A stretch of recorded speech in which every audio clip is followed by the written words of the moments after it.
കർത്താവേ, എനിക്ക് നിന്നോട് പ്രിയമുണ്ട്.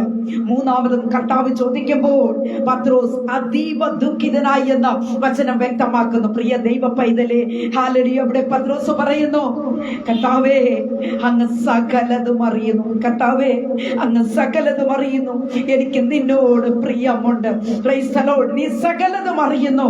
എന്റെ പ്രിയ ദൈവമക്കളെ, കർത്താവ് പറഞ്ഞു, നീ എന്റെ ആടുകളെ മേയ്ക്ക, നീ എന്റെ ആടുകളെ മേയ്ക്ക. വചനത്തിന് മുൻപിൽ താണിരിക്കുന്ന ദൈവ പൈതലെ, ഇന്ന് രാത്രികാലം പ്രൈസ് ദി ലോർഡ്, ഞാൻ നിങ്ങളോട് ഒരു ചോദ്യം ചോദിക്കട്ടെ. പത്രോസിനെ പോലെ ഹല്ലേലൂയ യഥാർത്ഥമായിട്ട് നമുക്ക് പറയുവാൻ കഴിയുമോ? ഉവ്വ് കർത്താവേ, എനിക്ക് നിന്നോട് പ്രിയമുണ്ട്. ഉവ്വ് കർത്താവേ, എനിക്ക് നിന്നോട് പ്രിയമുണ്ട്.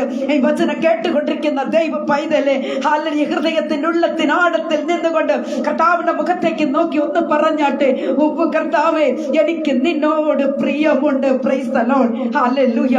മറ്റെന്തിനേക്കാൾ ഞാൻ കൂടുതലായി അങ്ങയെ സ്നേഹിക്കുന്ന ഇരിക്കുന്ന ഇടത്തൊന്ന് വിളിച്ചു പറഞ്ഞാട്ടെ, ഒന്ന് ഉറക്കെ പറഞ്ഞാട്ടെ, യേശുവേ, മറ്റെന്തിനേക്കാൾ, ലോകത്തിലുള്ള എല്ലാ വസ്തുക്കളെക്കാളും ഹല്ലേലൂയ, ഞാൻ